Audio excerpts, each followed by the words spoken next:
Zika was first isolated in a monkey in Uganda in 1947, and subsequently there were a number of cases in Africa and in Asia.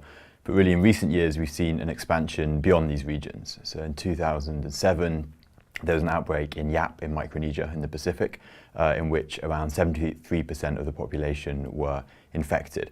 A few years later in French Polynesia in late 2013 there was another large outbreak, but it was really when cases started appearing in South America that concern began to grow. The first cases in Brazil were identified around spring 2015, and there was a lot of speculation about when this virus may have been introduced to the region. One of the candidate explanations was the 2014 World Cup, which was in July 2014. And another potential candidate amongst the speculation was a canoe tournament that was in August 2014. But more recently, researchers have used genome sequences to refine this potential time of introduction. And actually, by essentially tracing out the evolutionary tree of the virus, they can identify when it was likely passed from one region to the next. And this suggests that there's evidence the introduction to Brazil was actually mid to late 2013, so actually much, much earlier than the first cases were identified. So this presents really quite a challenge in understanding this network of transmission and how it started in that region. At the moment, 46 countries have new transmission of Zika since the outbreak in 2015. And then there are countries where it was found before, when it was sporadic transmission, some in Africa and some in Asia. Of the 46 countries, the large majority is in Pacific Islands and in Americas. But there's Cape Verde in Africa and a few countries in Asia, the Philippines and Vietnam so far.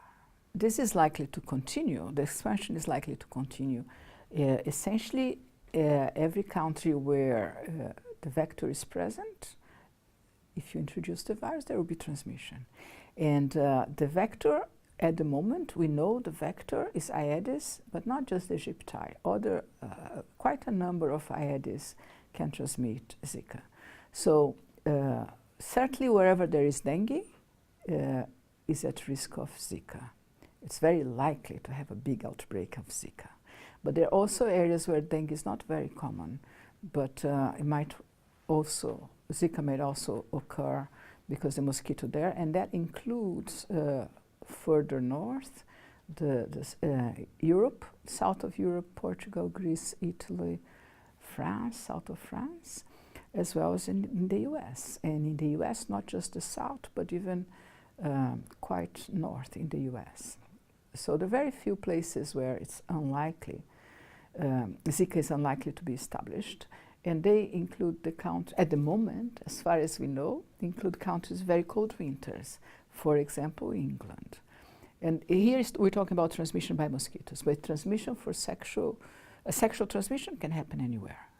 For many of these vector-borne infections, we see a lot of seasonality in transmission. For something like dengue fever, it typically occurs in the warmer, wetter times of the year. So for somewhere like Brazil, which between June and September is moving into the cooler months, we might expect to see a drop in transmission. This is because often things like mosquito lifespan are influenced by temperature, and obviously that will affect how long these mosquitoes are infectious for. In islands, it's often a different story. So you don't usually see this high amount of seasonality because it burns through the population very quickly. It generates what's known as a herd immunity effect. If you infect the majority of people, there's not enough susceptibles left to sustain an outbreak. So actually for dengue fever specific viruses in the Pacific, we often see gaps of potentially about 15 years between outbreaks, and that's just because it takes about that length of time for enough people to be born to replenish this group of susceptible individuals you need to be able to sustain an outbreak. One of the big questions is how quickly Zika can reach other regions, and indeed how much of the world is potentially at risk. There's a number of tropical and subtropical areas which are similar to where the outbreaks are going on at the moment, particularly areas in Asia and Europe which potentially have similar climates.